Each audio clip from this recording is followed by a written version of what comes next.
ин маҳалла замоне бо табиати зебо ва ҳавои покаш ном бароварда буд.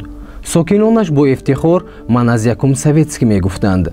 беморхонаи калонтарини шаҳр, калонтарин институти омӯзиши табиат ва кайҳон дар осиёи марказӣ, институти лоиҳакашию тадқиқотии фазо, таваллудхонаи бузурги шаҳрӣ дар ин минтақа қарор доранд.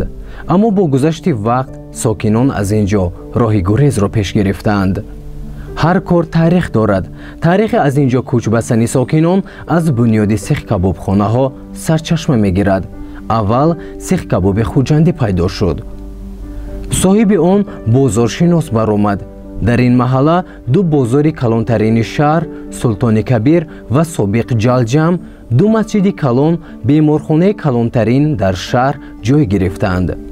намозгузорону бозорнишинон як пой дар масҷиду бозор ва як пой дар сихкабоби хуҷандӣ шуданд.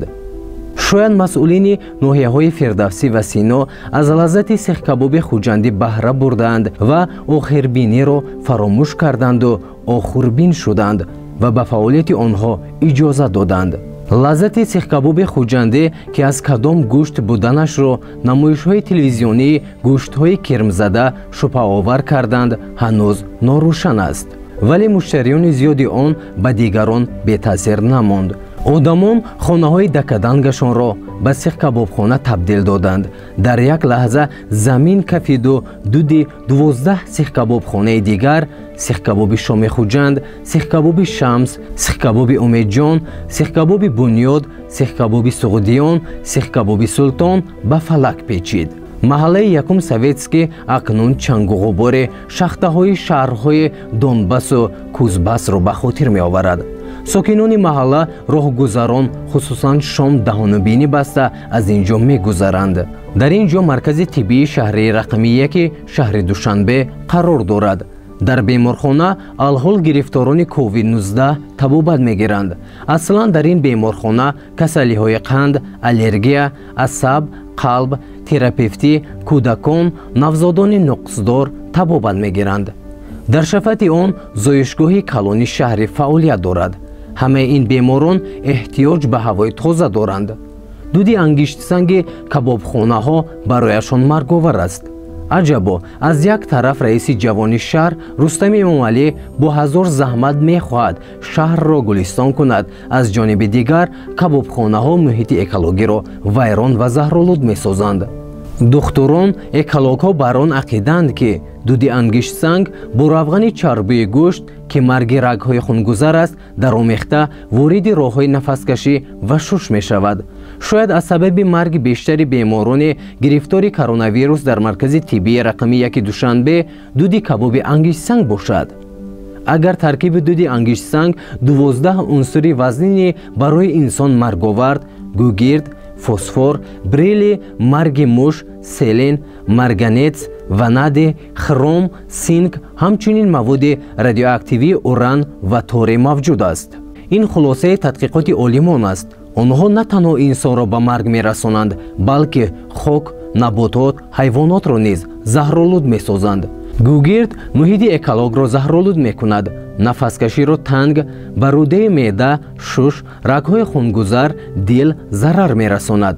берилли сабабгори пайдо шудани бемории аллергия мешавад. ванади роҳҳои нафас, шуш, асаб, мубодилаи моддаҳоро вайрон мекунад.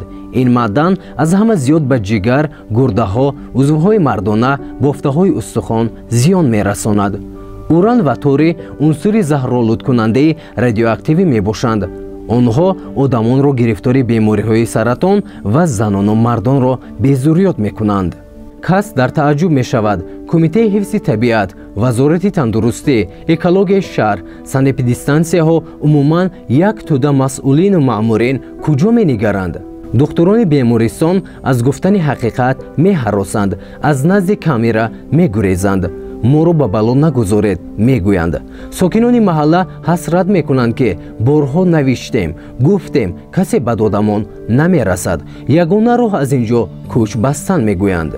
сокини маҳалла малика дӯстова ашк дар чашмонаш мегӯяд: саҳар мехезем, либосҳо, парпечҳои сабсафеди кӯдакон сип сиёҳ шуданд.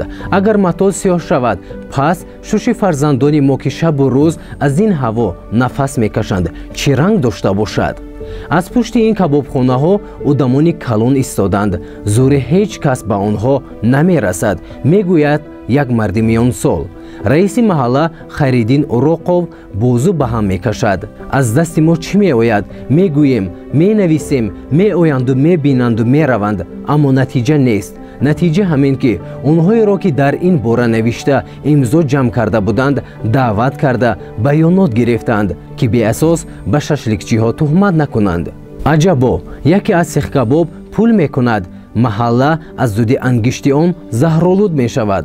оё роҳи наҷоти беморони маркази саломатии рақами 1 ва сокинони маҳаллаи Советский-1 аз ин мушкилоти экологӣ вуҷуд дорад? ҳаст, мегӯяд як корманди масъули хадамоти экологӣ.